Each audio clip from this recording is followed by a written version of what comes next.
Okay, so there's one other feature, and I want to make a quick note here. This is a beta test kind of thing, and it's only available, I believe, on the designer plan for SquareKicker.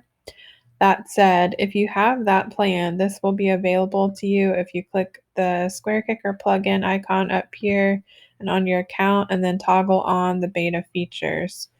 And so that will allow you to have access to these kinds of things. So basically, how this works, and it's brand new, so I'm still learning myself, but this is what I know so far. You can apply an anchor link to any section. So let's just do anchor link and we'll call it contact. Let me make sure yeah, contact and then apply. Then we'll go down here and apply one to this section too. FAQs, apply. Okay, so let's say this is my web page and I want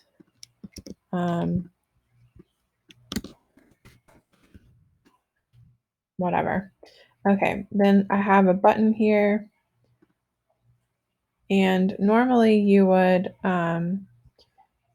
link that to a page, but since we've created the anchor link, I think all you have to do is click or type hashtag contact for it to go to the contact section you just created in the anchor link.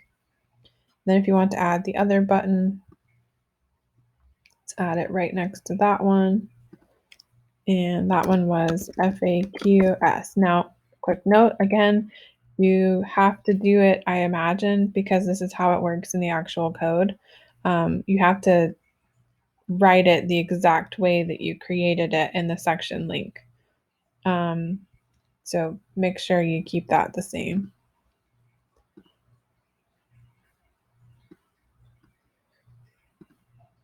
Let's do a large button.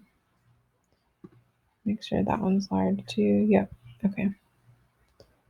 Let's change this width to medium. Oh, no, I liked it better small. Okay. Let's keep that to one line and then save. So in theory, on refresh, this should drop you down to your contact, and that should drop you down to your, oh, I didn't do that one right. Okay, so let's see what we did wrong. Go back to this, click the anchor link. Ah, that's it. So what I said was correct. It's lowercase only apparently. So let's copy that so we can get it right. Go back to the button, edit the link, and now let's save. And on refresh, that should work now. Ah. So that is pretty cool. Before, I think I actually have a blog post about this.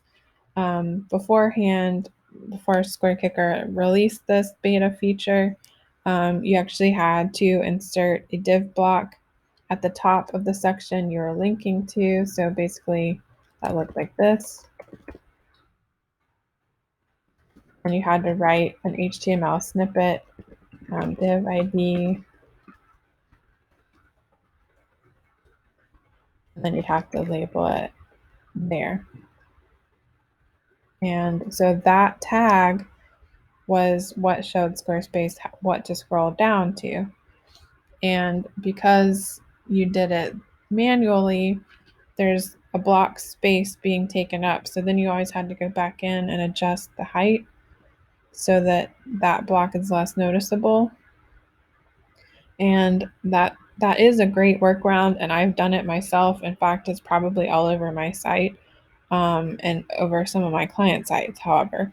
But this SquareKicker way is easier, and I think the scroll is a little bit better. It's not quite so abrupt. Whereas if you do it my way, and see, like, this is another thing. If you need to go back and edit that code block, the thing is kind of above the area that you can see. So you have to go back in and adjust the height a little bit so you can get to it.